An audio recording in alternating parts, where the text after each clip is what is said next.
All right, it's 35 past the hour. A war of words broke out over the weekend between President Trump and Democratic Governor Wes Moore of Maryland, amid the president's threats to send National Guard troops to other American cities, including Baltimore. And Governor Moore joins us now. So, Wes Moore, great to have you on the show. You've invited him to walk the streets of Baltimore. Baltimore has its problems. Talk about, first of all, your reaction to the president's intentions and what is the status of crime in Baltimore?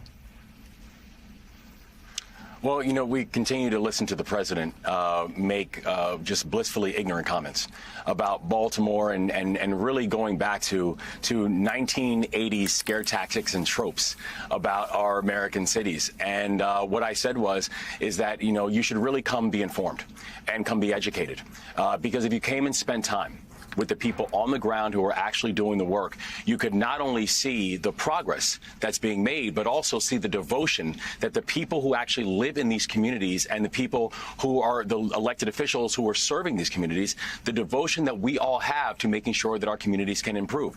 And, you know, it's not lost on me, the fact that we had work to do. When I first became the governor of Maryland, Baltimore had over 17,000 vacant homes, that Baltimore was averaging almost a homicide a day, that there was a complete neglect that we saw of Baltimore for my predecessor. But since I've been the governor the past 2.5 years, we have now cut the number of vacant homes in half in the city of Baltimore. The state of Maryland is having amongst the fastest drops in violent crime anywhere in the United States. The city of Baltimore, the last time the homicide rate was this low, I was not born yet.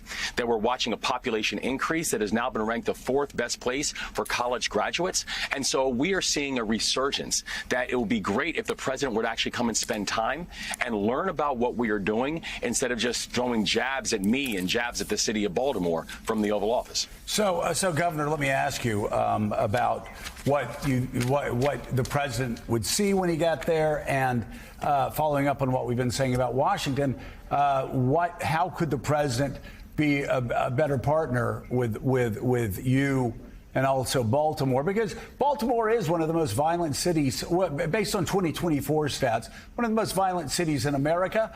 You're talking about improvements that have been made, and that's great to hear. But what would you ask this president or any president? What could this president do in particular to help the people of Baltimore, to help you, to help the mayor? I think if he came to Baltimore, he'd see coordination. He'd see the fact that you have a governor and a mayor and a state's attorney and local law enforcement and community groups that are actively working together to be able to help solve the issue. You know, since I've been the governor, we've made historic investments in local law enforcement in the state of Maryland. Over $50 million has gone to Baltimore City alone. That we made historic investments in our state's attorney's office to make sure we're increasing the closure rate. And also now one of the only states that actually helps to fund the U.S. attorney out of balance sheet. So we're able to turn a lot of these gun crimes into federal charges. And I think you're seeing also historic investment in our community intervention groups. You know, I was just with a group just last week, a group called We Are Us, out in the streets of Baltimore, who, you know, talk about we're all we got, we're all we need. And that's exactly right. Because if you think about the work that's happening, if the president wanted to make investments and stop cutting things like funding towards FBI and ATF offices in Baltimore, stop cutting funding towards gun prevention programs, actually focus on things like ghost gun and legislation around the banning of ghost guns and Glock switches. Those are things that could actually work. License plate readers. These are things that could actually work that the president could focus on. So Governor, let me ask you. We're going to pull back here for a second and take a look at this from 30,000 feet, and then we're going to go to Rev to continue on this line of questioning. But first, I just want to ask you, just in general, what historically has been Baltimore's greatest challenge? Why has Baltimore had a crime problem over the past 3-4 decades? Well, I think oftentimes Baltimore's had a neglect problem. You know, and I think about Baltimore used to be a city of 920,000 people. Baltimore is now a city of just under 600,000. In fact, if you look at the past few decades, Baltimore's had one of the most precipitous drops in population that we have seen in our country, with the exception of Cleveland and Detroit. But let's also remember this. There's a legacy of Baltimore, that Baltimore is the home of redlining. that Baltimore is the home of housing racial segregation. That Baltimore is, while we're proud of the fact that Baltimore is the home of Thurgood Marshall, Baltimore is also the home of some of the most creative segregationist policies that this country has seen. And so the thing that we are so proud of as Baltimoreans and people who believe in the future of Baltimore is we know that Baltimore is resilient. Despite the challenges that Baltimore has seen, despite the challenges that Baltimore has had imposed upon Baltimore, it continues to rise. So the population increase we're now seeing in Baltimore, the fact that we're watching Baltimore now is the 7th fastest growing economy inside of the entire country. Baltimore now has a vibrant and a new vision for what does the Inner Harbor and the downtown corridor look like, and also what do the neighborhoods look like. But that's work that's being done by people on the ground. And what we want for the President of the United States and for everyone else to say is instead of talking about Baltimore, come learn about the resilience and the beauty of the people of Baltimore, and you will see the pride that we all have and what this city can actually be as we all work together to get it done. Governor, staying 30,000 feet view, as Joe said, the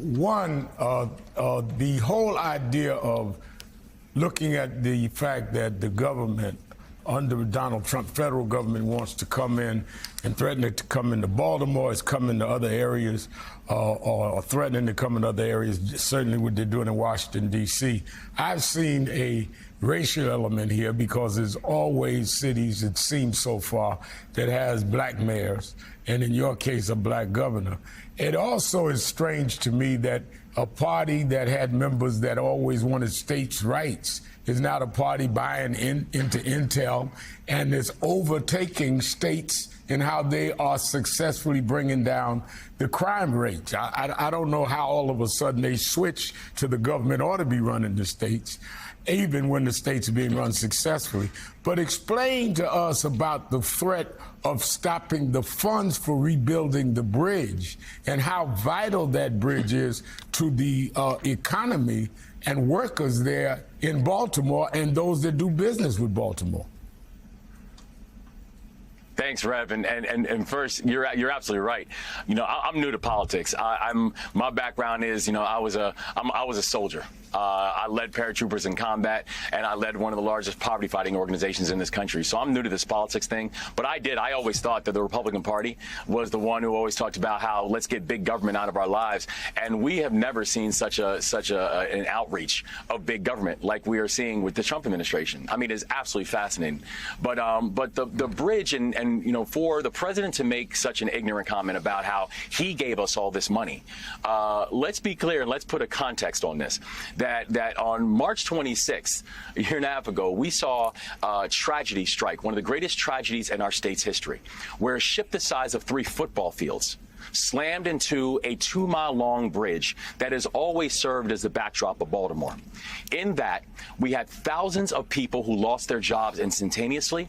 We had 13% of my state's economy shut down instantaneously, and we had 6 construction workers who were fixing potholes who lost their lives. And I'm so proud of the fact that Baltimore and the state of Maryland put on a case study about how to not just make sure we're taking care of our people, but also when people said it would take 11 months to clear that federal channel, we got it cleared in 11 weeks.